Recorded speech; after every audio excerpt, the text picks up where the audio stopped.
Arratsaldeon, eskerrik asko etortzeagatik.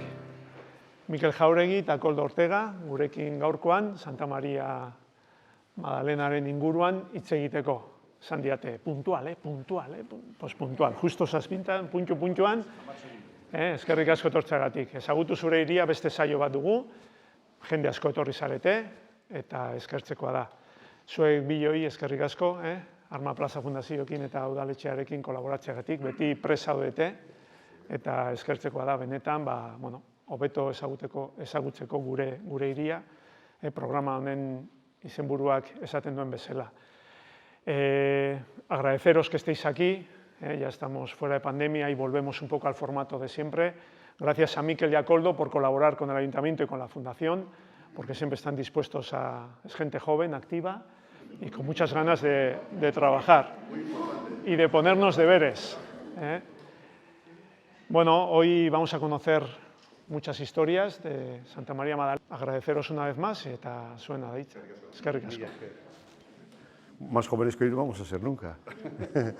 Bueno, ni hasiko naiz ni, Mikel, zu nahi baldin baduzu, aurten tokatzen zait egitea telonero esaten dena, ikerketa eta hori aurten izango dira 100 urte Portuko Eliza eta hori inaugurazioan era, eta nik uste dut ideia ona izan dela egitea, hori ospatzea, uztailak 22, baino aurretikan hau ezagutu zure herria egingo dugu. Creo que hoy vengo de telonero, pero me puedo presentar porque tengo hechos estudios en Santander de filosofía, precisamente en la provincia, en la península de la Magdalena. La Magdalena, hermoso sitio en Santander si conocéis, ahí donde estaba el Palacio Real y ahora Universidad, allí estudiamos nosotros filosofía y de allí fui a estudiar teología en Madrid, 3 años en la Universidad Pontificia de Comillas.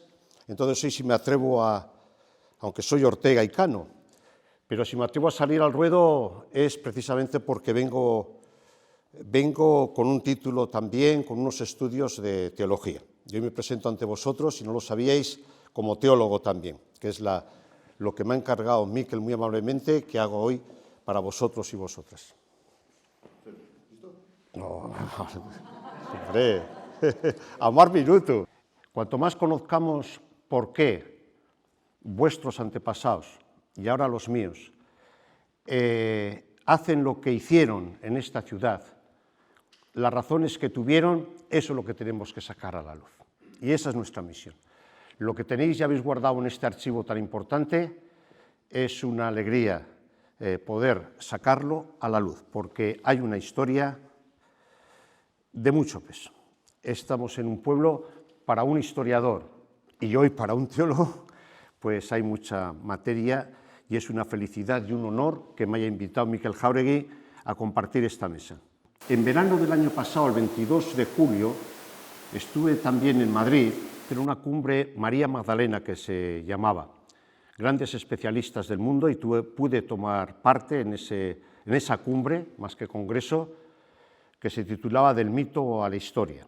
Grandes aportaciones sobre la Magdalena, las últimas que se están haciendo desde terrenos, como siempre, ahora se ha metido en estos campos historiadores, arqueólogos, y es muy interesante que ayuden. Pero fundamentalmente yo sigo pensando que las fuentes más antiguas son los evangelios, en este caso los 4 evangelios, y es como fuente de momento que tenemos que seguir. Ahí aparece una María Magdalena, 17 citas hay de María Magdalena, y ahí se ve lo que puede dar de sí a través de estos evangelios. Desde luego, la información que tenemos de ella es muy escueta. Y yo creo que esa información tan escueta de ella ha dado consigo una desproporción. Es algo, series, películas, todo tipo de teorías, contrateorías, de esta que a fin de cuentas es una mujer, que es de Magdala, que vive, tiene la suerte, la gran suerte, de compartir el tiempo y el espacio con Josué, con Jesús, Y claro, una figura de esta envergadura, las que estaban cerca de él tienen una trascendencia impresionante hasta nuestros días. Pero yo creo que todo lo que han tejido a raíz de esta María de Magdala, yo creo que es, para mí, desproporcionado. Por eso nos vamos a fijar, ya que es Conoce tu ciudad, vamos a partir del conocimiento, de lo que sabemos, que algo es, y se irán sabiendo más cosas. ¿Quién fue María de Magdala? Lo primero, con las fuentes que tenemos nosotros, podemos decir fundamentalmente. María Magdalena, 17 veces citada en los Evangelios, tanto en los 3 sinópticos de Marcos, Mateo y Lucas, como en el de San Juan, y forman las 4 patas de ese banco que forman los Evangelios. En los Hechos de los Apóstoles no es citada, pero en la vida pública de Jesús, a partir de los textos que tenemos, sabemos que acompañaban a Jesús los 12 y algunas mujeres que habían sido curadas de espíritus malignos y enfermedades. María, llamada Magdalena, Juana, Susana y otras muchas. Son textos del Evangelio. En otro texto, en la misión de este Jesús, que podéis entender que Jesús es una misión, es itinerante, va de un sitio a otro, se van moviendo y van en todos aquellos terrenos y territorios. Entonces se sabe que la acompañaban mujeres. Bien, en la última cena, o sea, en la vida pública de Jesús, estos son el testimonio que tenemos. Entonces ahí está presente, y en primer lugar, según el Evangelio de Lucas. En la última cena no se cita para nada, pero sí se la cita a María Magdalena cerca de la cruz, allí con Jesús. Había también unas mujeres mirando desde lejos, entre ellas María Magdalena, María, la madre de Santiago, el menor, y Salomé, que le seguían y le servían, Mateo. En este primer texto os dais cuenta que no está la presencia todavía de su madre, de la otra María. Bueno, y entonces junto a la cruz de Jesús estaban su madre y la hermana de su madre, María, mujer de Cleofás, y María Magdalena. Bueno, ya va estando ya también su madre allí. En Marcos, la tumba de Jesús. Le han condenado a muerte y ahora vamos a la tumba de Jesús. El de Marcos, que es el primer evangelio que conocemos, posiblemente escrito 71 años después de que se produjeron estos hechos, el de Marcos concluye del siguiente modo. 3 mujeres, y siempre la primera, Magdalena, María la de Santiago, Salomé, van a la tumba de Jesús para ungir el cadáver. Bueno, viene un ángel, les dice que no se asusten, y a partir de esto nosotros tenemos que considerar que tiene que ser en estos 3 evangelios, los 3 la citan de esta manera, la Magdalena tiene que ser una persona importante, porque está citada y está en los hechos claves de la vida de Jesús, sobre todo cuando el final de sus días. Bueno, y después nos llega el Evangelio de Juan. Claro, el Evangelio de Juan ya os tenéis que imaginar cuando va la Magdalena, va el capítulo 20 de Juan, cuando van al sepulcro donde le habían depositado el primer día de la semana, entonces allí va corriendo, iba Pedro y uno que corría más que él, podía ser Juan, el discípulo amado, posiblemente porque es el único que entendió lo que le decía Jesús, lo entendió bien. Van corriendo allí y se encuentran que no está. Pedro y los demás se vuelven, pero María Magdalena se queda. Y ahí aparece una cosa muy curiosa, aparecen unas figuras que están allí, que les han dicho, pues se lo han llevado, no está aquí, y ella espera allí. Claro, y entonces está allí una figura, Josué precisamente, de hortelano, y va María y le dice, dime tú, por favor. Él le ha preguntado, ¿a quién buscas? Dime tú, por favor, si lo has cogido, ¿dónde lo has llevado? Y entonces Josué se vuelve a las preguntas incesantes de María Magdalena, se vuelve y le dice: Miriam, Rabuní. Fue tremenda la contestación de María Magdalena en ese momento cuando ve esas palabras que narra San Juan, son impresionantes. Rabuní, mi maestro, maestro. Es muy importante, creo yo. ¿Quién fue María Magdalena? Lo hemos visto. Hoy se han hecho estudios arqueológicos, no vamos a perder el tiempo con esto, ya se hará en otro momento porque se sigue investigando y mucho. La aldea de Magdala está hoy allí en Israel y se ha investigado un 15% ya de lo que tienen para investigar, y todo lo que nos tengan que decir nos lo van a decir. ¿Qué pasó con María de Magdala? Pues lo que sabemos es que la Iglesia griega sostiene que se retiró a Éfeso con María y allí murió. Las reliquias fueron transferidas a Constantinopla. Bien. Hay otra tradición francesa que hay que tener en cuenta, porque es conocedora de esto, y en la Enciclopedia Católica, aceptada como fuente también vaticana, se acepta que la tradición francesa, citar, María, Lázaro y algunos aparecieron en Marsella y estuvieron predicando en toda la Provenza. Después aparecen, y tenemos que tenerlo en cuenta, unas reliquias en Beselay que se escondieron porque podían estar los sarracenos, y en el año 1600 las reliquias fueron colocadas en un sarcófago enviado por Clemente VIII, es un papa de la Iglesia Católica. Entonces hay que tener en cuenta que intervinieron. Y hoy en día pues, se ha convertido en un centro de peregrinación. Por tanto, hay, después de lo que pasó tras la muerte de Jesús, en torno a María Magdalena, en torno a él también, pero hay muchas leyendas, películas y todo lo que queréis. Nosotros vamos al conocimiento. Las reliquias están allí, se hacen peregrinajes, allá a Beselay, en Francia, y es muy interesante.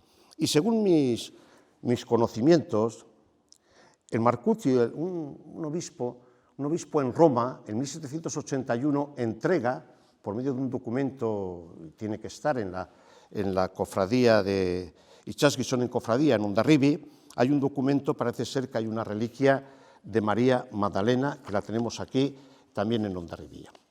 De María Magdalena solamente deciros, y ya estoy con el tiempo, que está lo último que hemos sabido, porque a lo largo de la historia pues ha tenido siempre su presencia, pero esta María Magdalena, que hay un libro que es el culto a Santa María Magdalena en los caminos de Santiago por Euskadi y Navarra, importantísimo libro, pero sabemos que aparece en Hondarribi también. Aparece en Hondarribi y dice ya Florentino Porto y después Orella y otros, pues que es posible que antes de la iglesia parroquial que conocemos, pues existiese otra iglesia, puede ser, allí en Hondarribia, ese paso peregrino a Passatge en Sirén, Santiago está ahí, y Magdalena Baitare Hondarribia. Es Astu, en Santiago de Compostela, Andago, María Magdalena, Santiago, María Magdalena y El Salvador, Josué, entre los altares allí en Santiago. Es importante esta mujer. Y en Hondarribi lo que sí hemos visto y os tenemos que decir es que también nosotros sabemos que en la parroquia de Hondarribia, en 1299, sí hemos podido llegar a una relación que hay de los capellanes de la iglesia de Hondarribia. Entonces aparece el primer capellán con su nombre, Pedro San, en 1299. Por tanto, si en Hondarribia hay presencia, por el camino de Santiago, creo yo, de María Magdalena, también hay que tener en cuenta lo que eran los lazaretos, lo que eran los hospitales. En muchos sitios Magdalenas se llaman a lo que eran los hospitales, lo que eran los lazaretos. Bueno, eso hay que tenerlo en cuenta. Pero está aquí en Hondarribi también. Y nosotros sabemos que es posible que antes de la iglesia parroquial, que pues aquí en Hondarribi tuviese que haber algo. Y entonces tiene que ser en unos tiempos en torno al año 1000, aquí peregrinos ya empiezan posiblemente a pasar por aquí, y hay testimonio de ella, y también le tenemos de Santiago.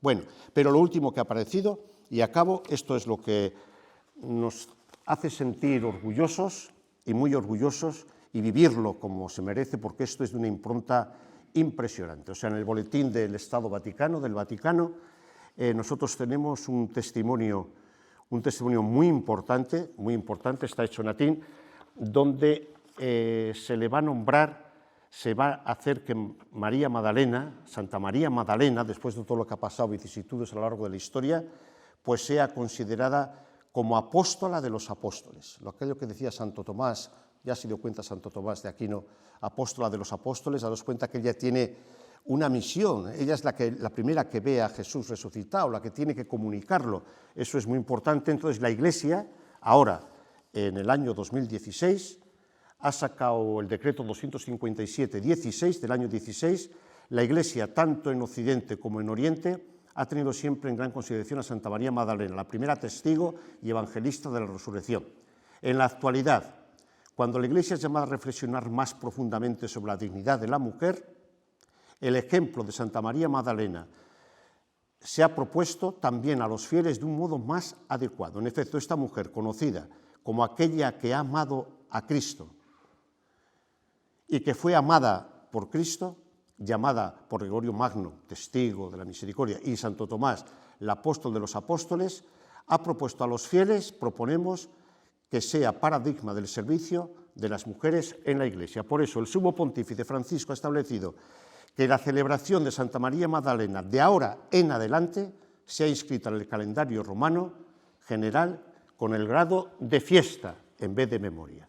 Por tanto, el 22 de julio se mantiene como la fiesta de ella, esto lo firma el cardenal Sarac, el prefacio, y después se hace la explicación por qué se la nombra apóstola de los apóstoles y por qué se hace, como a los demás apóstoles, en lugar de tener una celebración un poco de segundo rasgo, de primer grado, y pasa a ser desde ya lo había intentado Juan Pablo II también, a ver algunos pasos, pero el Papa actual ha decidido que sea considerada como apóstola de los apóstoles y que se celebre como fiesta por ser la primera testigo de Jesús, por haber anunciado la vida de Jesús, y hoy porque la Iglesia tiene una misión que cumplir, donde cree también que las mujeres pueden tener un papel importante. Por tanto, nosotros sabemos que hoy Santa María Magdalena pasa a ser también fiesta de primera categoría a través de este decreto que ha dado el Estado Vaticano a través del Papa actual. Y eso ha sido mi presentación, y ahora viene lo bueno. Y como decían los...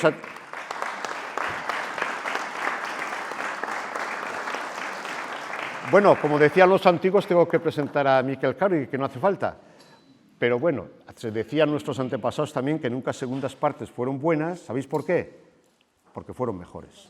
Vais a verlo. Tener un poco de fe. Bueno, lehenengo gauza eskerrik asko etortzeagatik. Bueno, espero biharko jakin dugu 70 piko pertsona direla eta gaur zalantza genuen zenbat izango zineten eta ikuste hola betia, handia. Bueno, eskerrik asko lehenengo gauza alkateagatik. Zerti, aipatu nionean zertaz egin zen, segitu esan zuen bai eskua. Miren Ayerbe hartu du testigua eta lehen atxeron liburukin gertatu zian bezala, ya ida ya con la programación en marcha ya. Ya la máquina está en marcha ya. Eskertu nahi dut, bueno, Koldori maixua eta beti bezala maixotasunez hitz egin du. O sea, perfecto. Ez genuen espero beste gauza egin. Nahi dut publikoki Fermino Laskuaga eta bere taldea Kote Guevara eta Luis Mari Rosegi egin duten lana kalena, gero esango nago, zegatik aipatunak. Baina egin duten lana kalei buruz, Hondarbiko kale guztiaz, nundik daudenak eta ziena. Bueno, lo digo, el libro que han hecho estos señores es un libro magistral, con todas las calles habidas y actuales, con todas las casas habidas y actuales. Me ha venido a mí, es un trabajo perfecto. Y lo tengo que decir, aunque luego me eches la bronca por nombrarte. Nombrarle también, bueno, ya he dicho a este Coldo, Asier, bueno, hay unos cuantos ahí, nombres que me han ayudado, de los que he echado mano para los libros y tal, y agradecido a todos. ¿Este tema cuándo salió? Este tema salió hace 25 años. hace 25 años se iba a celebrar el 75 aniversario de la iglesia de la Marina. Entonces yo preparé un borrador y se lo di a don Martín, que era el párroco entonces, y le dije, mira, dentro de unos días va a ser el 75 aniversario de la creación de esto, y si te vale, pues tal, ¿no? Entonces él cogió y lo utilizó como un guión para los sermones, ¿no? Para el recordatorio del 75 aniversario. Entonces dije yo, qué maravilla sería dentro de 25 años hacer un libro, ¿no? Y el libro, 25 años son la hostia, ¿no? Ahora ya no puedo pensar yo en 25 años porque ya... Pero, bueno, aquello fue el germen para empezar a buscar cosas. En cuanto le planteé, el día que hicimos la excursión de la Virgen del Carmen, le pillé al cura, al párroco Rafael Olaizola y al alcalde, y le dije, mira, hay este planteamiento de un libro. Enseguida el alcalde dijo, aurrera. Ponte en contacto con Miren Hierve y aurrera. Bueno, pues aurrera, y aquí estamos. Santa María Magdalena. Hay una única fotografía, de Ondarribia hay varios miles de fotografías, pero la única fotografía en la que se ve algo de la iglesia antigua, es esto aquí, que asoma por encima de la panadería Garmendia. Esto es la panadería Garmendia antigua, y ahí arriba asoma un pelín, la espadaña, y aquí ampliada, esto sería la espadaña de la iglesia antigua. No hay más fotografías. Parece mentira que tanta historia, vais cogiendo de la calle Mayor, de la Marina, hay tropecientas fotografías. Y de estas no hay absolutamente nada. Bueno, entonces, Constantino Virto, el gran Constantino Virto, hizo este dibujo de lo que era la antigua basílica. Yo le voy a llamar basílica. Técnicamente no es basílica. Por el tema de la religión, pues tiene cataloga de una manera determinada, pero en muchos documentos aparece denominado como basílica. Entonces, para diferenciar un poco la basílica esta y la iglesia actual, llamaré basílica. Entonces, Constantino Virto, siguiendo los consejos de su padre, que sí que lo había vivido, la iglesia, dibujó esto. Esta era, según su entender, la iglesia. Pero luego el propio Constantino, más tarde, dibujó un plano grande de Hondarribia, una recreación de lo que era Hondarribia, y pintó ya con esta otra torrecilla. Y esta es más... Bueno, esto está claro que si lo dijo su padre y Florentino Porto, que ya sabemos que todo eso era muy religioso, y lo corroboró de que efectivamente la iglesia tenía esta pinta. Bien, perfecto. Pero también es cierto que tenía esto otro detrás, o sea que tenía dos espadañas, porque esto pertenece a la espadaña trasera. Luego, la iglesia esta era pequeña, el edificio que está subiendo las escaleras mecánicas a mano izquierda, en la placita esa, ese edificio es exactamente la iglesia de la basílica, exactamente, las paredes son las mismas. Lo que pasa, evidentemente, está modificada la fachada y tal. Las ventanas estas están ocultas, pero por la parte interior del edificio se ven restos de esas ventanas. Estas ventanas las abrieron en el siglo XVIII, XIX, porque la iglesia tenía luego veremos en unas fotografías, tenía unos ventanucos, no era higiénico aquello. Aparte de eso, claro, entonces no había electricidad, todo tenía que ser a base de velas. Las velas que hacen oscurecían todo y el ambiente irrespirable, ¿no? Entonces, Casadevante, que fue el arquitecto José Ángel Fernández Casadevante, que hizo muchas cosas en Hondarribia, y entre otras cosas, luego hizo estas viviendas, decía que habían venido aquí a Hondarribia en el siglo XVIII, habían venido unos artistas, los llamaban entre comillas, unos artistas italianos que habían pintado de blanco el interior de todas las iglesias, que era un desastre, él decía que era un desastre, porque tapaban los sillares, imaginaos el castillo de Carlos V pintado de blanco. Pues en la parroquia ocurrió eso, en la parroquia, en la iglesia, en la basílica y en tantos sitios los pintaban de blanco. El arquitecto José Ángel dice que fue a finales del siglo XVIII, pero esto antes de esos años ya estaba pintado de blanco ya. Y lo pintaban muy frecuentemente, tanto internamente como externamente. Otro problema que tenía este enorme era que aquí, al estar aquí el monte, se le caía encima de las tejas, se le caía la tierra. Entonces, continuamente estaban retejando, continuamente. Y es curioso porque hay veces que traen las tejas desde Bayona. Pero el traer las tejas desde Bayona no es coger el camión de no sé quién, era, imaginaros, cargarlo en mulas, en carretas, pasar luego el río en gabarras, era un trajín con todo igual, ¿eh? Bueno, Isasti, antes Koldo ha nombrado algo, ¿no? Isasti dice, Isasti y otros, y Florentino Porro también, que probablemente es la parroquia más antigua de Hondarribia, probablemente. La primera noticia que tenemos de la basílica es del año 1501, cuando una persona hace un testamento y deja un dinero a la basílica. Esa es la primera noticia, pero año 1501. Pero es cierto que aquí había un núcleo importante para aquellos tiempos de arranzales, porque hicieron en el año 1361 hicieron los estatutos de los arranzales. Entonces, para hacer unos estatutos supone que hay un grupo ya de personas importante, un grupo de arranzales importante, y con capacidad para hacer estatutos. Entonces lo hicieron. Se supone que, siendo como eran tan religiosos, que habría alguna iglesia en la marina, que sería la basílica o no, pero eso no se sabe. Pero lo que sí es cierto es que en el casco, por cierto, cuidado, hay historiadores que dicen que había un castro. Había un castro en el casco. Aquí debía haber un castro. ¿Un castro qué es? Es un recinto amurallado entre comillas también, un recinto con una tapia, una pared, tal, que encerraba casas circulares, casas chabolas, circulares, ovaladas, y que en ese castro se veneraba a Santa María de Castro. Cierto o no cierto, pero eso aparece en papeles. Posteriormente, donde está la parroquia, hubo una iglesia románica que fue destruida cuando se edificó la parroquia misma. O sea, la destruyeron. Es una pena que no la hubieran conservado, no sé cómo hubiera sido posible, pero hay algunas piedras por la parroquia que parece ser que pertenecen a esa iglesia, pero es una pena.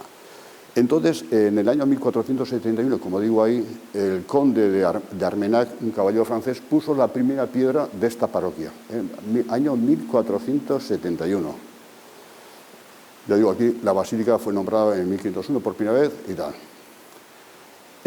La casa, es lo que hemos dicho, bien, la iluminación interior era pésima. Y entonces, esto, ¿qué fiestas hacían o cómo lo hacían, no? La exaltación de la cruz tenían unas fiestas concretas, evidentemente muy concretas. La exaltación de la cruz, 14 de septiembre, y luego el 22 de julio, la Santa María Magdalena. La exaltación de la cruz, de la Santa Cruz. Ahí había un Cristo, en la basílica había un Cristo, que cuando se cerró la basílica, no sé a dónde pasó, pero apareció en la casa de los Casadevante, en la calle Mayor. En la casa de los Casadevante apareció. Y cuando la casa esa la vendieron, el nuevo dueño dijo, ¿yo qué hago con esto? Y lo devolvió a la iglesia, lo dio a la iglesia. Muy bien. Entonces, estaba la iglesia por ahí, abandonado, lleno de polvo, y lo que sé, ¿no? Entonces, lo que digo yo, el comando de la parte vieja, José Luis Arbelaiz, José Ramón Racú y esta gente, se enteró de que el Museo Diocesano de Donosti se quería llevar el Cristo para Donosti. Y digo, me cago en la leche. Esto, ni hablar. Entonces cogieron el Cristo y lo colgaron. Si miráis, entráis en la parroquia, a mano derecha está la entrada para subir arriba, a la torre. En la pared esa hay tres figuras. Hay un Cristo en el centro, luego a la izquierda está la Dolorosa y a la derecha está San Juan. Entonces lo dejaron ahí y ahora bájalo, ¿no? O sea, ahora ya no hay posibilidad de que se lleve el Museo Diocesano, y aparte es una cosa de aquí en Hondarribia, ¿quiénes son, no? Ya que he nombrado esas dos figuras laterales estaban en el retablo de la parroquia, en el retablo, junto con el Cristo que está al lado de la entrada de la brecha. Hay un Cristo ahí. Y ese retablo lo hizo él mismo, que hizo el retablo, el magnífico retablo de San Vicente de San Sebastián, que tiene un colorido tremendo y todo eso. Pues eso debe tener el nuestro también. O sea que Vean, en vísperas de la fiesta, era muy importante la festividad de Santa María Magdalena, pero el día siguiente también lo era, porque hacían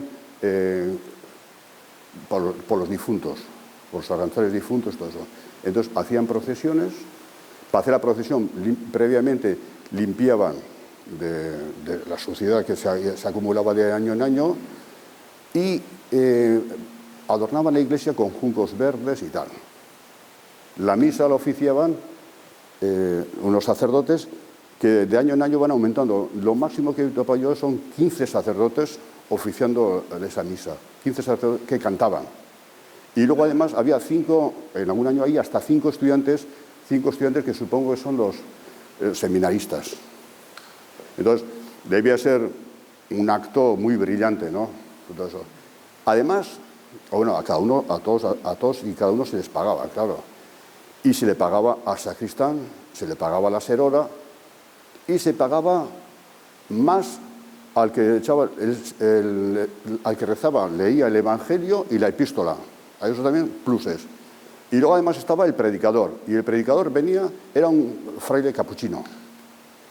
Lo traían desde Donosti. Desde Donosti. Había ocasiones en que iba una mujer hasta Donosti para decirle, venga usted para acá. A Donosti. Pero estamos hablando, no es coger el autobús de autopista directo y que te lleva para allá. ¿Cómo andaría? Bien, pues la cosa es que venía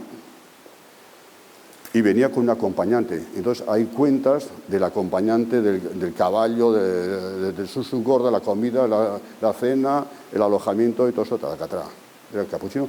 Y hay años en que se nota de que viene del museo, o sea, del monasterio de San Telmo, de San Sebastián, cuando San Telmo era una iglesia, ¿no? Un monasterio. Bien, hemos hablado de los capuchinos. Los capuchinos, aquí en Ondarbi creo que fue en el año 1663 o algo así que hicieron el convento. Entonces, ¿qué ocurría en Ondarbi? Hondarribia, para que nadie se... En Hondarribia ocurría de que al ser una plaza militar, todas las noches cerraban las puertas de la ciudad. Las puertas de Santa María y San Nicolás cerraban las puertas y no podía entrar ni salir nadie. Nadie. Y la abrían al amanecer del día siguiente. Entonces, si alguien se ponía enfermo o necesitaba un cura para el viático, para la extremaunción, para lo que sea, había películas. No había atención. Pero bueno, es que dentro de la discriminación que existía aquí en Hondarribia, los concejantes, los que podían ser elegidos concejales y entre ellos elegir al alcalde, solo podían ser los que vivían en el casco. Ni los baserritarras ni los arranzales podían elegir a ninguno, a nadie. Solo, exclusivamente la gente de aquí. Pero además tenían que ser limpios de sangre. Limpios de sangre quiere decir que no podían ser ni judíos, ni moros, ni hijos de sacerdotes, ni cosas de esas. Limpios de sangre. Y además tenían que tener millares, xoxas. Tenían que tener xoxas. Entonces la gente normal, entonces eso se lo rifaban entre 4. La familia de Casadevante, la familia tal, entre 4 se rifaban, ¿no? Entonces estos ya se podían morir de asco, que nadie les atendía, ¿no? ¿Qué pasaba? Sí que tenían un capellán los arranzales tenían un capellán, pero el capellán fallaría o dejara de fallar. El caso es que echaban mano de los capuchinos, desde que hicieron el convento. Claro, los capuchinos son pobres, pero tontos no. Entonces, claro, en una carta que hacen los sacerdotes de aquí, que hacen al obispo, dice, oye, esta gente se ha metido aquí a tope y están haciendo misas, se han adueñado de la basílica, y claro, estos no veían un céntimo, porque misas, y dice, joder, ellos veían desde las murallas, joder, ya van ahí los frailes, y nosotros aquí dentro. Total, que estaban cabreados, bastante cabreados. Entonces pero además había más. El camino a Santiago, teóricamente venía por el Puntal, subirían por el Arco de Santa María, la calle Mayor, la parroquia, ahí harían sus misas, lo que sea. Recordar que en el arco que está debajo del coro hay una figura de Santiago esculpida, una bonita figura esculpida ahí. Bien, pues harían sus cosas, marcharían, suponemos, por Santa Engracia, Santiago 8, Guadalupe y luego más cerca. Pero los frailes dijeron, talarí que te vi. En la carta que hacen al obispo dicen, estos frailes han puesto a dos mujeres, dos seroras, puntualizan, las han puesto una en Siburu, cerca de San Juan de Luz, y otra en Hendaya. De manera que cogían a los peregrinos, que claro, tenían que pasar por San Juan de Luz, los cogían, la mujer los cogía y los mandaba a Hendaya. De Hendaya los mandaban aquí, pero no los mandaban al Puntal, los mandaban al muelle de la Magdalena. Entonces, claro, venían los peregrinos, más misas, más dinero, más donaciones, y los curas seguían sin cobrar, más cabreo. Entonces el cura obispo dice, oye, esto el que manda es el párroco y aquí hay que arreglarse y tal igual. La iglesia, como siempre, a dos bandas. Tal. Pero bueno, y así fue la historia de esta gente, que los frailes eran la leche. Ah, bueno, y además, claro, cogían el abadejo, así pone. Y el abadejo lo cogen y tal, y los aranceles dan el abadejo y lo mandan a sus conventos de no sé dónde. Entonces veían comida, dinero, tal, que se les iba y que estos no chupaban nada. Venía San Sebastián, el dinero provenía. ¿El dinero de dónde provenía? De las limosnas, de las herencias. Ocurría, una vez al año venía aquí el obispo, ya sabéis que durante tiempo fue primero el de Bayona, luego de Pamplona, luego de Vitoria y tal. Venía, y normalmente no venía él, alguna vez sí, pero mandaba siempre a algún adjunto, ¿no? Y entonces ese revisaba las cuentas de la iglesia, revisaba, de cada iglesia y de cada ermita. El estado, goteras, no goteras, limpieza, orden, No ponía ni céntimo, la iglesia, ni entonces ni ahora, no ponía ni céntimo, pero decían, oye, esto tenéis que arreglar y tal, y daba plazos de arreglo. Aquí, bromas las justas. ¿Plazo a quién les daba? ¿Plazo a quién les daba? ¿Quién les daba? A la iglesia, al mayordomo. Claro, ¿el mayordomo quién era? El mayordomo era... bueno, sí, podéis intervenir, aquí hacéis preguntas. Yo no soy historiador como ese, o sea que a mí... Yo soy de la Universidad de la Pórtua, o sea que... A mí las palabras justitas. Bien, claro, venía siempre con exigencia. Oye, y a la mujer que ha heredado y que tenía que soltar dinero y no lo ha soltado, el párroco que lo diga por el púlpito, y en plazo de un mes o lo que sea, que lo suelte, de otra manera se les comulga públicamente el escarnio, o sea, dineros, tracatrá, todo para casa. Bueno, tenía varias huertas, un castañal que estaba cerca de Guadalupe, el terreno era del ayuntamiento, pero los castaños eran del santuario. En el año 1851 hubo un Cristo importante. El mayordomo, dada la situación que tenía la iglesia, mandó cortar, a un Francisco Jauregui se llamaba además, el que compró, o sea, sería algo tuyo. Pues mandó cortar los árboles para venderlos, ¿no? Y se enteró Hacienda, como no podía ser de otra manera, Hacienda de Vitoria, que estaba entonces centralizado en Vitoria, como ahora más o menos también, ¿no? Bueno, se enteró aquellos, cogieron la pasta y pues hubo durante años en la Real Chancillería de Valladolid y en Vitoria, de esos follones. Y al final, parece ser por lo que dice Florentino Porto, le dieron la razón a la Basílica de que había sido por lo que había sido. ¿Verdad? Bueno, los testamentos. En la visita anual de Vitoria, del obispo de Vitoria o de Pamplona. Bueno, voladura de la Basílica. En el año 1684, el 16 de mayo, siendo el gobernador militar de Guipúzcoa, el tal duque de Cansiano, se le ocurre de que la pólvora hay que refinarla en la basílica. Dicen en la basílica, pero yo supongo que sería en el exterior de la basílica. No sé, supongo que no serían tan animales de hacerlo en el interior, pero dicen en la basílica. Total, que refinan la pólvora. La refinar parece ser que cuando la pólvora está en una barrica o lo que sea, se apelmaza y luego no tiene el efecto expansivo ese, entonces hay que volverlo, en fin, no sé qué historias. Entonces, unos soldados estaban en el exterior de la basílica haciendo pruebas de tiro, también inteligentes, todo lleno de pólvora y haciendo pruebas. Total, que una escopeta cargada se cae al suelo, al caerse al suelo se dispara, prende la pólvora y mató en el momento a media docena de tíos y como 15 tíos, 15 militares, resultaron heridos y murieron, la mayoría de ellos murieron entre grandes dolores. O sea, pero bueno, este señor Cansiano era la caraba, ¿no? Porque 10 días más tarde le dice al ayuntamiento, oye, el almacén de pólvora, el refinado, lo vamos a hacer debajo de la sacristía de la parroquia. Debajo de la sacristía de la parroquia. Y el ayuntamiento dice, ni hablar, con una ya nos vale. Es que parece ser que debajo de la parroquia había, como ellos llaman, como una gruta, como algo así, que habían hecho para los soldados que hacían guardia en esa parte ahí, cuando atacaban desde Hendaya, cañonazos, para protegerse. Entonces se metían ese tipo de gruta debajo de la sacristía. Entonces, como lugar seguro sí que tenía que ser, pero tenía el riesgo de volar la parroquia. Dicen que ni hablar.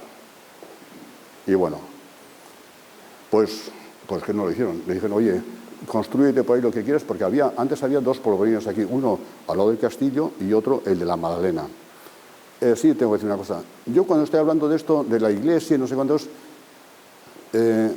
cuando empecé con el tema del libro dije yo, conchos, centenario de la iglesia, pero es que ligado a la basílica hay un montón de cosas, un montón. Tenemos el polvorín de la Magdalena, tenemos el baluarte de la Magdalena, tenemos el astillero de la Magdalena, el muelle de la Magdalena, el paso de la Magdalena, mil historias, el barrio de la Magdalena, muchas cosas. Entonces, he querido picar en todos ellos, porque me ha parecido súper interesante. Y bueno, ahí estará. Cada uno de esos merecería un libro o más. Yo he intentado. Delante de la basílica hay un edificio, ese edificio de ahí, eso se llama Serora en Echea. Esto es una representación de una serora. Los de aquí no serían así. Parece ser que en su momento vestían como monjas.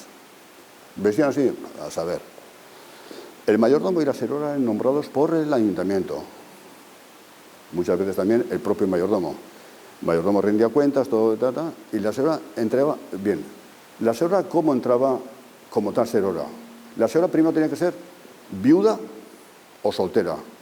Nunca podía ser casada. Y si después de ser serora lo dejaba y se casaba, automáticamente ella y su marido excomulgados. Y también por las tintas, cuidado. Para entrar tenían que poner una dote, una pasta. Entonces, si había varias pretendientes, la que más ofrecía entraba. Aquí, don dinero. Para una dote, había más pretendientes, la que más ofrecía. En la ceremonia de toma de posesión de la serora, aquí la Magdalena no especifica cómo fue, pero en la de Guadalupe especifica muy bien. Y entonces, siendo política del ayuntamiento, se supone que todo sería igual, ¿no? Iban los alcaldes. Hondarribia tuvo 2 alcaldes hasta el año 1800, no sé cuántos, como norma, 2 alcaldes. Entonces iban con el secretario, le cogían de la mano a la serora y dentro de la iglesia le iban llevando a cada cuarto, si tenía la sacristía, en lo que es la iglesia, alguna otra dependencia, la llevaba cogida de la mano, tomando posesión. Ella abría y cerraba las puertas, aquí mando yo, abría y cerraba los cajones, era un ritual.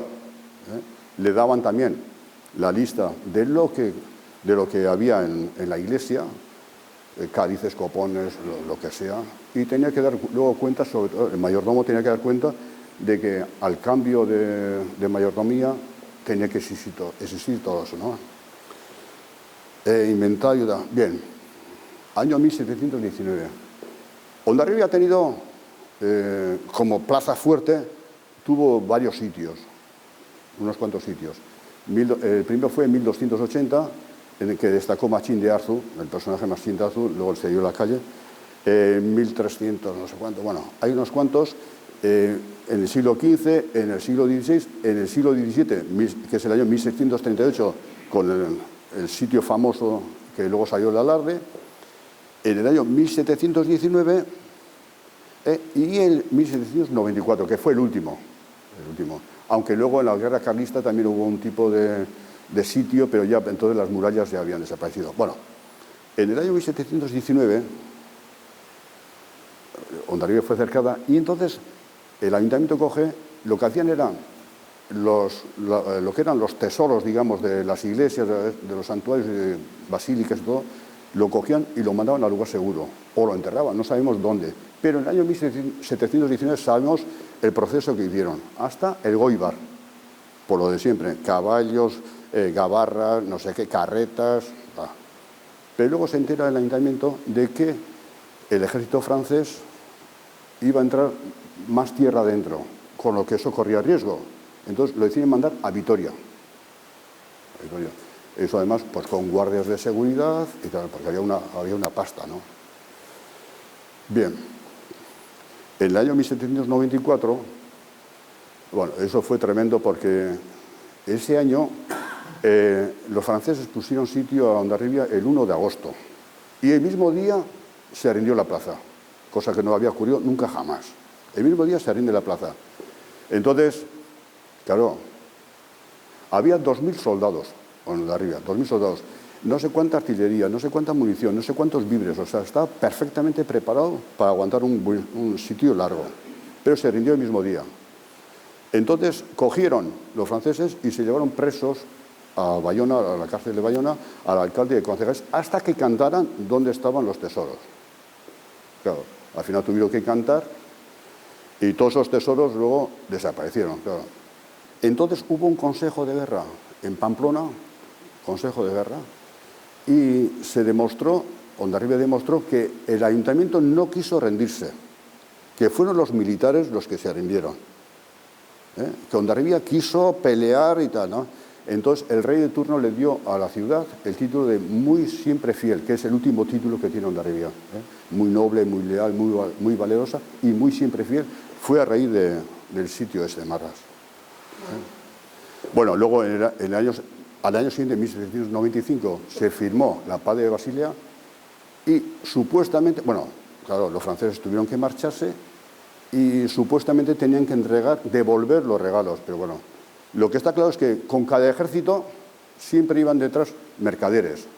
Y los mercaderes, claro, los soldados en cuanto entraban a una casa y veían cualquier cosa de valor, ¡zas! Y los mercaderes iban por detrás y compraban por una miseria, ¿no? Entonces no hubo forma de volver. Es como cuando en 1638 los franceses largaron de aquí en estampida y el príncipe de Conde dejó en su tienda una pieza fabulosa, ¿cómo se llama? No sé, de Santo Espíritu. Bueno, y claro, los quinquis que entraron allá lo limpiaron y luego pidió él que se devolviera eso y no hubo forma. Toisón, era un toisón o algo así. Bueno, entonces los asedios, 1280, 436, 521, o sea, casi en cada siglo hay lío. El baluarte de la Magdalena, el cubo de la Magdalena, el polvorín, dentro de lo que es la ciudad amurallada y tal. En el año 1794, que fue el último asedio, los franceses dijeron, ya estamos hartos ya de Hondarribia, hartos, porque siempre era el guerrano que se encontraban cuando querían invadir España, digamos, era Hondarribia, se encontraban de todas estas. Entonces, lo que hicieron fue, en el año 1794, fue volar todas las murallas, empezando desde la Alameda hasta más o menos donde está Solves. Volaron todo. Pues trajeron especialistas de Alemania, pusieron cargas debajo de la muralla y todo a freír puñetas. Entonces, bien, habían puesto también en la muralla esta que da a Sesen Plaza, si os fijáis, hay unos agujeros ahí. Ahí habían puesto cargas también. Habían puesto cargas para dinamitar todo eso. La pólvora estaba dentro, pero llegó la paz de Basilea y tuvieron que sacar la pólvora. Entonces, ya vino la paz. Y gracias a eso conservamos la muralla, la fabulosa muralla, ¿no? Estamos hablando del polvorín. Este es el polvorín, los que ya peinamos canas, este es el polvorín que existió ahí. Esto ya ves aquí, el polvorín, actualmente es así. Pero el edificio antes era compuesto de dos. Este que está Almenau, como un castillo, y este otro aquí. Ahí estuvieron alojados los jesuitas. Les mandaron de Francia, vinieron para aquí, y ahí estuvieron alojados. Entonces, entre los jesuitas estaba Pierre Lande, que escribió aquí en Hondarribia un libro, Mirenchu, que estaba ambientado en Hondarribia, que la protagonista se llamaba Mirenchu, hija de la Serora de Guadalupe, y Miguelcho, hijo del Casero de Justiz. Bueno, pues hace un día y tal. Era un euskaldún, era de Euskaltzaindia y tal, ¿no? Entonces, le mandaron enseñar francés a los soldados franceses, que eran euskaldunes, que no tenían ni idea de francés. Pero claro, además de enseñarles francés, les enseñaba el antimilitarismo. Entonces, los militares, claro, se cabrearon bastante con él, ¿no? Pero primero iba para cura y, viendo que tenía su inclinación de escribir, lo mandaron. Y entró de jesuita. Y los jesuitas le permitieron ser escritor y tal. Bueno, total que vino a Hondarribia y él se retiraba a escribir de aquí, donde estaban ellos, al Polvorín. Bueno, no sabíamos, ¿no? Porque eso tenía esa forma de castillete y no sabíamos cómo era dentro. Total, que este señor creo que dio sermones aquí en la parroquia, y la gente salía encandilada por el euskera, por la facilidad, tal. Bueno, el tío debía ser muy bueno, porque en Notre Dame de París los sermones debían ser espléndidos. Y luego tenía su programa de radio en París, en Luxemburgo, Radio Luxemburgo, no sé qué historias. O sea, un tío fabuloso. Pero de España también lo mandaron, porque transmitía contra la guerra de Marruecos, que España estaba metido en la guerra de Marruecos, entonces los militares cabreados también. Largo. Bueno, el obelisco este que está aquí, era, bueno, lo quisieron quitar. El dueño, que el Pablo Lazábal empezó, bueno, el fulano que construyó primitivamente la casa esta casa que construyó, quiso quitar todo esto de aquí delante, esa pirámide y toda la historia. Y no, le dijeron que ni hablar. Y aparte de eso, esa pirámide, si sabéis, servía para delimitar las aguas internacionales de aquí, de la bahía. Pero eso dicen que los que delimitaron eso, un ingeniero, los franceses los emborracharon, porque si os fijáis, cuando viene el barco francés, no se pone en mitad de la bahía, se pone pegado al puerto refugio, diciendo, esto es nuestro. Es así, o sea, los emborracharon. Y yo he visto, hace un mes y pico, estaba la Guardia Civil en su flamante barco ahí al lado, vinieron los franceses, y la Guardia Civil, largo. Es territorio, no es que sea territorio, es o sea, aguas francesas. O sea, de lo mal que lo hicieron. Bueno, en 1900 se derribó la casa Almerada y aparecieron los restos de la casa de Juan de Gamboa, un personaje importantísimo que había hecho la casa encima de los restos de la muralla medieval. Entonces vinieron aquí unos y otros, sacaron planos de los restos. Digo, es importante, y tal, muy importante, está muy bien. Tal. Ah, muy bien, habéis fotografiado, habéis cartografiado todo, sí, pues ahora metemos la excavadora. Metieron la excavadora y hasta hoy. Entonces, bueno. Bien, hemos visto el polvorín de la Magdalena, el astillo de la Magdalena. En Hondarribia había 4 astilleros. Uno de los molinos viejos, que estaba en Santa Gracia, otro el de la Ribera, el de la Lonja del Puntal y el de la Magdalena. 4 astilleros. El más importante era el del Puntal, pero el de más calado era el de la Magdalena. Hicieron galeones de 600 toneladas. 600 toneladas son muchas toneladas. El que ha pasado la historia es el galeón de Nuestra Señora de Juncal. Se construyó en Puntal, pero era tal la envergadura que tenía que no lo pudieron terminar y lo llevaron al astillero de Bordalaborda. Hondarribia, aparte de los 4 astilleros que tenía aquí, tenía 2 más en Pasajes y Lezo, que eran territorio de Hondarribia. El de Bordalaborda estaba en Lezo y el de los reales astilleros de Vizcaya estaba en Pasajes de San Juan. Bueno, lo terminaron en Bordalaborda. Medía el barco esta es la maqueta, 47 metros tenía desde aquí hasta arriba, 47 metros. He puesto la fotografía esta de Interlimen. Esta es la casa más grande que hay en Interlimen, tiene 13 pisos. Era más alta que esta casa. O sea, imaginaos qué hermosura con todo el velamen, con toda la historia, lo que sería. Bueno, pues eso fue un desastre porque se hundió en... Bueno, un matrimonio de aquí, de Hondarribia, invirtió su dinero en este barco y luego, claro, se hundió en Campeche, en México, se hundió con 120.000 monedas de oro y plata. 120.000 monedas de oro y plata. Que el Odisea y el barco que habréis oído hablar, que anda ahí trapicheando, quiso coger y España y México se pusieron de acuerdo que ni hablar. Debe estar allá, a 50 metros de profundidad. Y bueno, pero no son las 120.000 monedas de oro y plata que tenía, sino que los marineros llevaban dinero en B. 120.000 era lo que estaba declarado para luego, cuando iban a Sevilla, hacer las cuentas con Hacienda. Pero la tripulación llevaba un montón de cosas. Aparte de eso, el barco que había sido hecho para mercancías, allá lo astillaron, le pusieron 24 cañones, que son 30.000 kilos más. Si ya andaba con problemas el barco, con 30.000 kilos más y toda la carga que llevaba... Sí. Bueno, pues total que se hundió y la ruina de la pareja esa y tal. Bueno, el más grande que se ha construido en Bordaborda, ya pongo Nuestra Señora del Pilar y Santiago, de 1.200 toneladas. O sea, imaginaros, este pesaba 669 toneladas. 669 toneladas, Nuestra Señora Juncal. ¿Qué monstruo sería ese de 1.200 toneladas?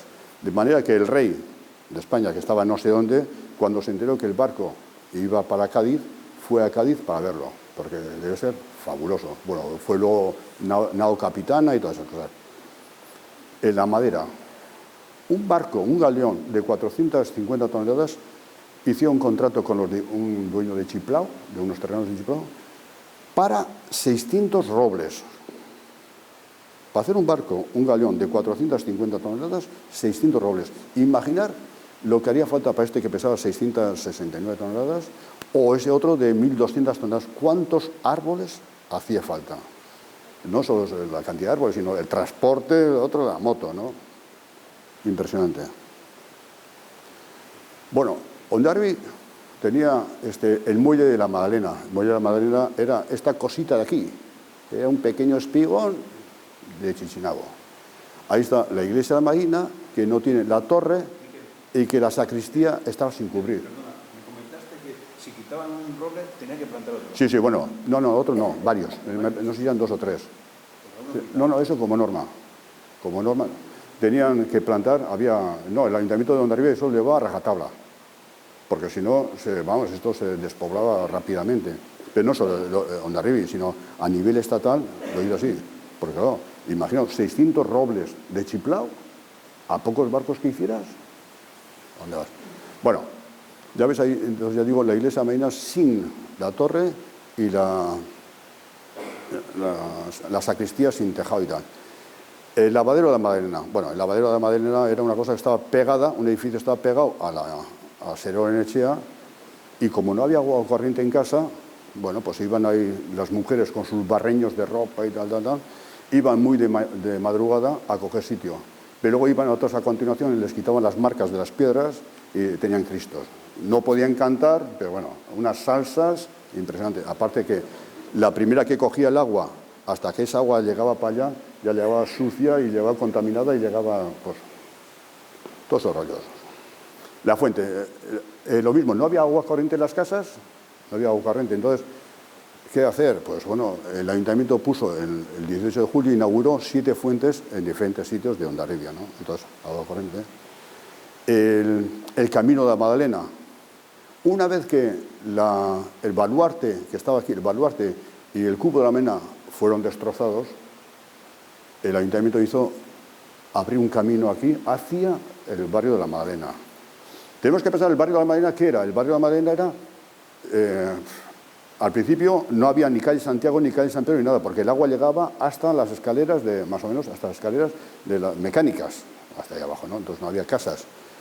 Entonces, lo que hicieron fue, poco a poco, el río iba trayendo arenas, el mar iba trayendo arenas, y la propia gente iba desecando poco a poco los terrenos. Entonces iban construyendo. Pero claro, cuando subía la marea, el agua entraba hasta nuestras casas. Hasta los números impares de la calle San Pedro, porque los números pares no existían. Entonces, ¿qué hacían? La cofradía y todos ponían a base de piedras, tierras, ramas y tal, hacían un tipo de barrera, pero era una barrera de Chichinabana, ¿no? Entonces, ¿cómo se destrozó toda la muralla? Cogieron la piedra esa y la utilizaron para hacer una barrera y a la par un camino elevado sobre la arena, ¿no? Entonces, aquí ya pongo pues, en 1843 figuran en plan 120 mujeres acarreando arena, 191 hombres, tal. Entonces, era un trabajo de manera que era hacer una barrera, una primera barrera. Bien. Ya he dicho antes que la ciudad cerraba y abría las puertas, cerraba al anochecer y las abría a la mañana siguiente. Los que vivían fuera no tenían ni médico ni nada. Cada sitio suponía que cogían los franceses, cercaban la ciudad, lo bombardeaban, mataban gente y destrozaban las casas. Bien. Si los franceses entraban, conquistaban la plaza, los lugareños tenían que marcharse. Los lugareños que eran, porque el ayuntamiento obligaba a los arranzales y a los baserritaras a encerrarse dentro de la... Claro, porque si se quedaban fuera, venían los franceses y los iban a limpiar. Y los baserritares tenían que ir con sus animales, vacas, cerdos, lo que sea, que además servían de alimento a los que estaban encerrados. Si los franceses conquistaban, los de dentro tenían que largarse. Entonces, los sitiadores, que eran los franceses, se convertían en sitiados, ¿no? Entonces, pero claro, los sitiados, por no ir al monte a por leña, cogían los balcones, las puertas, todo de las casas, y lo iban destrozando.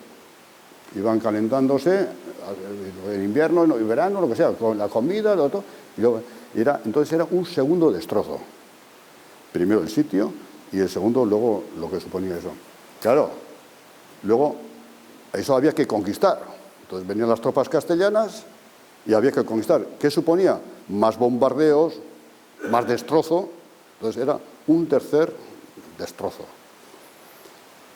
El ayuntamiento luego iba donde el rey y le decía, oye, de tropecientas casas que tenía yo, me he quedado en 23. Es decir, me he quedado en nada. Han destrozado molinos, han destrozado los puertos, han destrozado los viñedos, los manzanes, han destrozado todo. Entonces el rey les daba ayudas y de lo que defendía era que todo el comercio estuviera aquí dentro. El ayuntamiento esto defendía capa y espada. El comercio dentro de las murallas. Entonces los arranzales decían, oye, queremos comprar un poco de vino, déjanos hacer un bar aquí en la Marina. Rafa, te ibas a quedar sin currelo. Oye, déjanos esto. Ni hablar.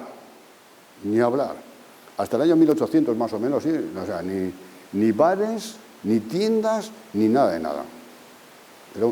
Era un puñetero desastre. Entonces, bueno, no dejaba construir casas fuera de las murallas, aunque poco a poco, claro, los arranzales necesitaban dónde habitar, ¿no? Entonces, eso había un poco de mangancha. Pero luego dice, en 1734 dice, oye, que ya tenéis bastantes casas para el servicio y tal, ya se acabó. Y una ley, o sea, por el rey, dice, prohibido casas.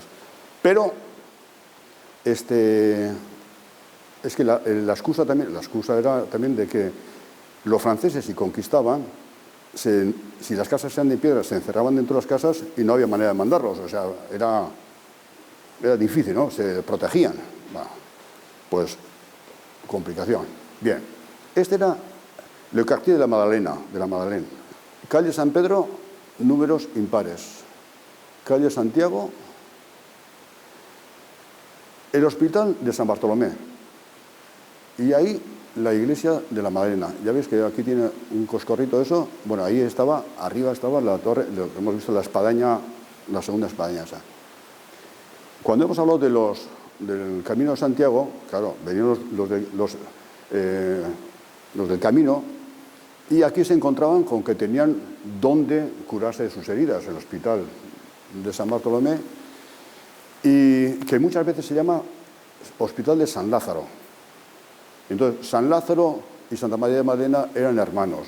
Y parece ser que en el Camino de Santiago hay mucha ligazón entre la Magdalena y el Hospital de Lázaro. Hay bastantes o algunos casos que ligados, ¿no? Entonces, la iglesia de San Bartolomé tenía su propia ermita.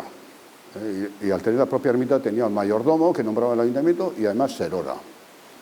Bueno, esto ya contó un poco el Camino de Santiago. Sigo un poco adelante. Bien, esto es un cuadro del año 1786, ya veis, donde la primera hilera de la calle San Pedro. Ahí está nuestra casa. Eso dicen. Bueno, el cuadro más grande es un cuadro espléndido, pero es realista en cuanto a las casas. ¿Qué pasó aquí? Llegó el momento de que ya el ayuntamiento, o sea, los arranzales ya estaban hasta la boina. Tenían que salir al mar, a la Diputación, incluso al rey, diciendo, oye, aquí no hay manera de vivir. Vamos a tener que abandonar todo el trabajo y tal, ¿no? Toda la pesca. Porque no tenemos dónde comprar, dónde beber. Nada. Entonces, lo que hizo el ayuntamiento fue, luego ya se verá una fotografía mejor, hizo donde estaba el hospital de San Bartolomé, construyó 3 casas, 1, 2, 3, bueno, ya digo que ya veremos después. Y donde está ahora esta casa de aquí, Uralde, que abajo está el restaurante Uralde, ahí había un cobertizo, este cobertizo, que ahí vendían vino, pero primeramente lo que estuvo es la Pesa Real. ¿Qué era la Pesa Real? La Pesa Real estaba en la lonja. La Pesa Real era una pesa del ayuntamiento en que todo Cristo que pasaba por el río tenía que pasar por ahí a pagar. De impuestos y tenía que pagar. Entonces, pero claro, los pescadores tenían que ir hasta la lonja a pescar el pescado y vuelta. Y las compradoras y vendedoras, que eran mujeres, tenían que andar con el dinerito yendo para allá y vuelta para acá, con el peligro que suponía de que las mangara, ¿no? Entonces, la lonja ahora está urbanizado, pero antes era juncales y tal y cual, hecho mal, ¿no? Entonces, por fin, en el año 1801, les dice el rey, dice, te doy 20 días para que pongas la pesa en la marina, 20 días. Y bueno, pues utilizaron no sé qué, el ayuntamiento fue dando largas, no tengo dinero, tal. La cofradía dice, yo te adelanto 15.000 reales, que no los tenía él también, pero los que pidió prestados. Bueno, pues construyeron primero 3 casas, esta era Pisu Echea, existe esto todavía, evidentemente, y luego estaba la que vendía alcohol y luego la siguiente vendía aceite, aguardiente, alcohol, aguardiente, tal. Y esto ya digo que era un añadido que se hizo a la casa esa verde. Pesa Real. Bueno, aquí están las 3 casas. Ya ves, bueno, ahí está un poco difuminado, pero ahí son 3 casitas. Y lo que hemos visto, el edificio blanco con tejado y tal, que fue un añadido, este aquí y este aquí es lo mismo. Y aquí ya las 3 casas. Esa primera que he dicho que existe todavía es esta de aquí. Esto ya, la escalera mecánica ya veis, pues esta casa todavía existe. Esta era la número 2, eran la número 4 y la número 6. Aguardiente, o sea, pesa, aguardiente y aceite. Bueno, con el tiempo el Casadevante hizo un proyecto, unificó el 4 y el 6 y puso un único portal, distribuyó dentro un único portal que fue el número 4. Entonces, la casa que está pegante a Serorenechea tiene el 6 y la Serorenechea el 8. Antes era 8 y 10. Vean. Pues eso es un poco la evolución que ha habido ahí, ¿no? Pero para todo eso, broncas todas. Broncas todas con el ayuntamiento. Ahí se ve un poquito mejor. Este es el proyecto de Casadevante. Este es el proyecto de Casadevante en que unificó las dos. Bueno, lo que hizo fue, aparte de unificar, levantó 2 pisos. De tener 2 pisos pasó a 4. Y ese es el proyecto. Claro, esa venta de pescado se les quedó pequeña en nada. Entonces, los arrendadores que también saben pedir, le dijeron al ayuntamiento, oye, construyeme algo más grande. Entonces, el ayuntamiento les construyó esta venta que hemos conocido nosotros, todos hemos conocido, que eran las escuelas de la Marina. Entonces, en un principio, la venta de pescado se hacía aquí abajo Arriba estaban las oficinas y los laterales eran almacenes de los aranzales. ¿No? Pero el alcalde Sagarzazu vio enseguida la cosa, ¿no? Y dijo, aquí arriba, escuelas. Y esto ahí arriba, escuelas. Y lo montó muy bien, que debía ser un ejemplo de España y la hostia. Era grandilocuente el tío porque puso baños y a cada uno para que colgara su boina le puso su tal y tal. Bueno, muy bien. Pero enseguida, en pocos años, cogió toda la casa como escuela. Entonces, claro, había que hacer una venta. Esto fue el proyecto de Francisco Urcola, que también hemos conocido, que era una cosa cantuchera, que era una cosa muy bonita. Francisco Urcola también lo pagó el ayuntamiento. Luego, este otro, el de abajo, que hemos conocido, bueno, claro, los barcos cada vez eran más grandes, necesitaban más calado, esto se amontonaba la arena, los barcos no se podían acercar, entonces se hizo este muelle para alejarlo de la tierra, ¿no? Entonces se hizo este otro edificio que lo pagó la cofradía y a los años lo vendió al ayuntamiento por 100 millones de pesetas. Pero claro, esto también se les quedó pequeño. Entonces hicieron el de la Caizar, o sea, de la Caiberrilla, que lo pagó el gobierno vasco. Bueno, entramos un poco en la antigua basílica. La gran suerte que hemos tenido es que el proyecto de hacer vivienda de este edificio lo hizo Casadevante, el arquitecto que hemos dicho, Casadevante. Casadevante, hay que decir, hizo, aparte del colegio de los Pipus, hizo el colegio de las monjas de la Cruz, hizo la casa de Sope detrás de nuestra casa, hizo la que hemos visto donde es Uralde, donde estaba la casa Pesa, la Pesa Real, y construyó las escuelas de la Marina, y hizo una reconversión de la iglesia. Entonces mantuvo las vigas, el maderamen de la capilla. Y no solo eso, sino que conservó, imaginaos, este precioso arco y conservó esta hornacina que se supone que estaba ahí la Virgen. Esta hornacina es, cuando hemos visto los planos, o ahora veremos el plano, la iglesia es rectangular y luego atrás tiene como un añadido, que arriba estaba la segunda, el campanario, ¿no? Pues este añadido, este cuadrado, es ahí donde estaba la hornacina, y la hornacina además tiene unas rayas negras que se supone que en su tiempo serían pintadas como que eran piedra, o no sabemos. Pero esto está ahí. Pero no solo eso, sino que conserva columnas. Pero no solo es el proyecto que lo hizo Casadevante, sino que los dueños actuales se preocupan muy mucho de conservarlo. Entonces, tenemos ahí una maravilla, ¿no? Maravilla en el sentido del recordatorio de lo que fue. Entonces, ya veis columnas.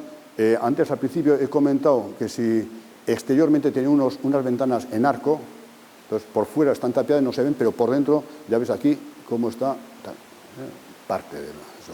Bueno, hay unos ventanucos que normalmente eso hoy día lo hubieran cogido, lo hubieran metido en martillo pilón y los hubieran destrozado.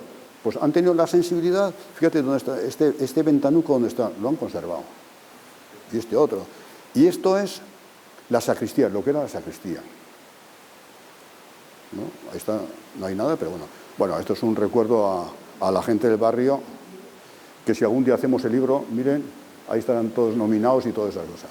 Bueno, las fiestas en el barrio, la socamoturra que se hacía antes en el barrio, que ya desonada, el encierro de vaquillas que hubo 2 años de encierro, entonces afortunadamente estaba yo allá con la cámara y ahí ha quedado de recuerdo, ¿no? 2 años se hizo. Bueno, aquí tenemos la mafia siciliana jugando a cartas y eso. Bueno, ahí está nuestra abuela, aquí está nuestra abuela, aquí está nuestra abuela. Va, bien. Los juegos estaban prohibidos, pero buah, chaval. Como si cantas misa, ¿no? Bien. Esto primitivamente, si Fermín me puede corregir, creo que era, ahí fue, la cofradía tuvo como una escuela, primitivamente. Ahí el cine Marina, ahí estuvo el cine Marina. Párvulos. Hubo la primera escuela que hubo, ¿no? Entonces, el cine Marina, que ya hemos conocido los viejos del lugar. Bueno, aquí luego hubo polémicas con las escaleras que suben a Madeleine Gain, se destrozaron. La plaza delante de la casa, lo que era la basílica, la destrozaron todo el suelo, entonces no hay manera de saber cómo era dejada de ser, ¿no? Las escaleras primitivas eran muy bonitas, estos tramos, luego ahí arriba de hormigón, bueno, y se hizo luego esta escalera faraónica. Ahora que hablo de la plaza esta, en Ondarribia se enterraban arriba, aquí en el casco, en 3 sitios. En el cementerio de arriba, que estaba aquí en la brecha, en el cementerio de abajo, que estaba al otro lado de la iglesia, que estaba, digamos, de cara a la Plaza del Obispo, y en los interiorios dentro de la iglesia. Pero cuando había pestes y viruelas y rollos, los traían a la marinadera cuando se acordaban de nosotros. Los traían aquí. Y los enterraban en la basílica. Hombre, yo supongo que la basílica no los enterraría. Supongo que los enterrarían aquí, en la plaza, supongo. Pero siempre se habla, lo mismo que refinaban en la basílica, o lo mismo que los enterraban en la basílica, no creo, sería fuera de. Pero bueno, con el tema de las escaleras mecánicas, pues todos hemos conocido las protestas de los vecinos. Esto es lo que quedó. Ahora hay nuevas protestas por los ruidos y no sé qué historias. Bueno, Iglesia Marina, yo me he pasado sobradamente. Hablo un poco de la Iglesia Marina y os voy a dar pasaporte a todos. O me vais a dar pasaporte a mí, porque... Iglesia Marina, al principio, en el año 1912, ya dijeron ya que eso no reunía condiciones, y no era higiénico y tal y cual. Entonces, 3 señoritas plantean al ayuntamiento, oye, hay que hacer algo aquí, ¿no? Vamos a formar una comisión. Forman la comisión, estudian diferentes sitios, 3 sitios donde situar la iglesia, pero claro, lo que pedían los propietarios era demasiado dinero. Entonces, el proyecto se fue al garete. Entonces, en 1920 se retoma el tema y fue el proyecto, o sea, la petición fue firmada por 121 propietarios, de ellos 11 títulos nobiliarios, condes, marqueses y Susungorda. Y la corporación acuerda y tal. Los planos y presupuestos lo hizo una vez más el arquitecto Fernando de Casadevante. Presupuesto 104.000, se empezó a hacer bailes, conciertos, cosas para recaudar. Incluso se puso una joya en San Sebastián expuesta para venderla y ¿no? Para sacar dinero. No se llegaba todavía, ni mucho menos. Entonces, don Miquel Maura y don Miguel Rivilla, estos 2 señores bañistas, ofrecieron, nosotros ponemos la pasta que falta para hacer la iglesia. Entonces, en homenaje a estos 2 señores, se quiso bautizar la iglesia, en lugar de Santa María Magdalena, como Iglesia de San Miguel. Los 2 eran Migueles, entonces, en homenaje y tal. Pero luego se ve que eso no llegó, no figura en ningún lado por qué sí y por qué no. Pero sí que hay diferentes documentos que hablan de Iglesia de San Miguel. Pero bueno, al final fue Santa María Magdalena. Tuvo problemas, este es el proyecto de Casadevante. Bueno, tiene más dibujos y es clavado a lo que existe hoy día. El altar no es así, pero bueno. Algunas señoras querían de que la iglesia tuviera unas habitaciones en la parte donde está la sacristía, habitaciones para el cura, para el sacristán o para el cura y tal. Entonces, el resto de los sacerdotes dijeron que ni hablar, que nadie podía salir del conjunto de los curas. O sea, eso de llevarse los países, nada. Claro, la iglesia estaba sin terminar, no había pasta. Entonces, les faltaban unas 12.000 pesetas para cubrir la iglesia. Entonces, recurren al ayuntamiento. Y el ayuntamiento, sí, algunos concejales que sí, y otros, sí, pero vamos a poner normas. A ver, ¿cómo recuperamos ese dinero? Que no nos suponga que luego más y más y más, ¿no? Entonces, bueno, total que lo hicieron. La iglesia fue inaugurada el 22 de julio del 23. Lo primero que se hizo fue cristianizar de alguna manera la iglesia de la Marina, cristianizarla a las 9 de la mañana. A las 9:30 se hizo la procesión desde la basílica a la iglesia, cerrando aquella. Primero cristianizar, luego se trae y da. Casadevante también tenía pues, sus honorarios, eran 7.000 y pico pesetas, y el 20% lo regaló como cooperación a los demás, ¿no? Bien, al principio la iglesia no tenía, claro, el hacer la torre y terminar la sacristía suponía pasta, no había pasta. Entonces, la torre la dejaron así durante 20 años. Ya ves, el arco es igual, aquí le pusieron un tejadillo y sin terminar. Así estuvo un montón de años. Y la espadaña, esta, que parece ser que era de la Basílica Antigua, la colocaron ahí provisionalmente en tanto que se hacía la torre. Bueno, hubo una señora, el presupuesto era 27.000 pesetas o algo así, y una señora la señora aquí, Arsenoraza, que dijo, se había recaudado, había la mitad de dinero, y dijo, yo pongo la otra mitad. O sea, afortunadamente siempre ha habido gente espléndida que dice, tracatrá. Bueno, en el año 48, el mismo año que se hizo la torre, el pintor Montes Iturrioz pintó el fresco.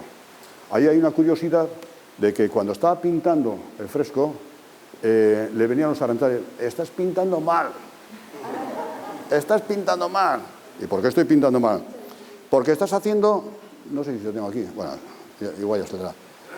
Estaba haciendo que pescaban del lado derecho, no sé si es babor, estribor, yo eso no domino. Estaba pintando del lado derecho y decían que eso no se pesca así, que se pesca del lado izquierdo. Que se pesca del lado izquierdo, claro, le habían dar tanto la barra que al final lo pintó y es como lo tenemos ahora, ¿no? Pero eso me contó, no sé cómo era. Ya me saldrá. Bueno, me han contado varios, ¿no? Pero es una curiosidad bonita. Bien, esto es lo que era la iglesia. Lo que era la iglesia, ya ves, esto era donde estaba la imagen de Santa María Magdalena, el recinto ese pequeño que hemos visto, que aquí hay un arco y todas esas cosas, ¿no? Entonces, tenía 4 columnas y las respetaron. Las 4 columnas que hemos visto por ahí, las respetaron. Hicieron la distribución que hicieron, pero luego aprovecharon los vendanucos. Y bueno, este es el proyecto de Casadevante. Ya ves cómo están las columnas originales de la iglesia. Bueno, ya veis, ahí también otra fotografía. Bueno, aquí hay más. Esto estará repetido. Esto es externamente, la iglesia está ahí, y luego el añadido ese, donde arriba está la espadaña, y aquí estaba donde está la Virgen, o sea, la Virgen, la Santa. Esto ya veis el arco, Bueno. Muy bien, la gente, aparte que la gente que lo ha respetado es una gente maravillosa, que nos ha abierto las puertas, que nos ha dejado fotografiar todo, sin problemas de intimidades ni historias. Bueno, creo que estoy terminando, creo. Me imagino que todos conocéis o habéis conocido a don José Chiquilla. Don José Chiquilla era un sacerdote que había nacido en Lascaux y vino aquí en el año 43 a Hondarribia. Aquí estuvo 61 años hasta que murió. Siempre estuvo delicado de salud. Y primero estuvo en la iglesia, en el Colegio de las Hijas de la Cruz, daba clases de latín, y luego estuvo aquí en el hospital como sacerdote, ¿no? Pero era un elemento que enseguida le dijeron, bueno, tú te dedicas con las chicas de la Acción Católica. Y veía que cada vez más chicas iban al extranjero. Aquí no había trabajo, se iban al extranjero. Entonces, al irse al extranjero perdían la ligación con el pueblo. Entonces, para evitar eso, lo que él creó fue la revista Hondarribico Izparrak.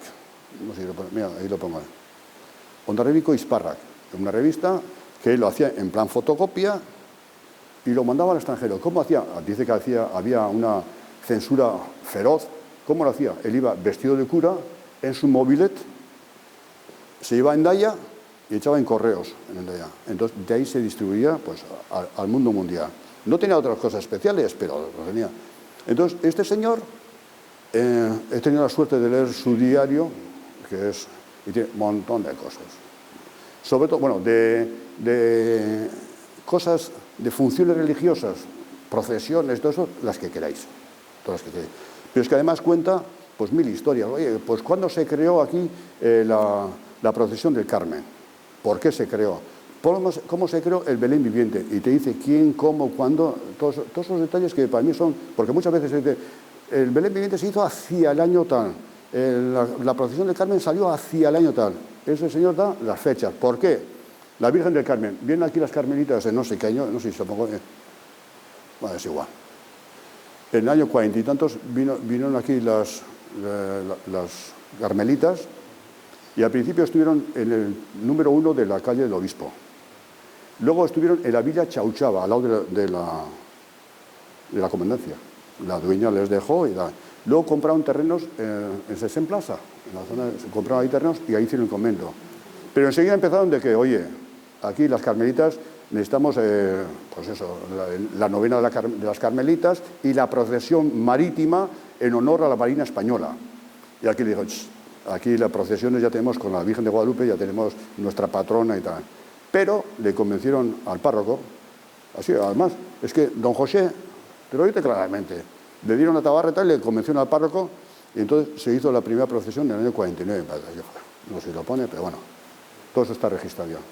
Entonces, ¿en qué barco, cómo y de qué manera y tal? Pero no solo eso, sino que hizo muchísimo. Para mí hizo muchísimo y sobre todo lo anotó. Y las revistas esas pues están ahí, hoy día están archivadas, menos en Oñarbi, en cualquier sitio están, pero están archivadas, existe todo. Y bueno, el Rosario de la Aurora, la procesión del Domingo de Ramos antes salía de la Iglesia de la Marina.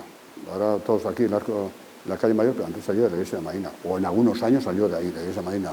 Las rogativas se hacían normalmente para que lloviera, pero también se hacían para que el buen embazo de la reina, o por el feliz éxito de la campaña contra los moros, o por la epidemia del cólera, o sea, por todo, ¿no? Día del Apóstol de Mar, adoración eucarística, la cucha entrega. Antes Coldo ha comentado de que las reliquias de Santa María Magdalena, la cucha lleva un relicario, y supuestamente en un lado San Pedro y en otro Santa María Magdalena. No hay Santa María Magdalena, no existe, no existe. A Andrés Olascuaga le pregunté, que fue 25 años secretario de los Arranzales, de la cofradía, le pregunté, no tenía ni idea. 25 años, él no tenía ni idea. Y además, no solo eso, sino que él no le había oído nunca, a Javier Sarzazo, que fue el anterior secretario, no le había oído nunca que existiera eso. Pero en los libros sí pone que había unos trozos de tela de Santa María Magdalena, pero desaparecidos en combate. Procesión de Carmen, bueno, eso es lo que digo yo, calle Obispo, luego en Chauchava, hicieron presión. Diversos usos de la hermandad, el Belén viviente, cuándo y qué año la cabalgata de Reyes, cómo subían, el recibimiento a los remeros, y se acabó. ¡Uf!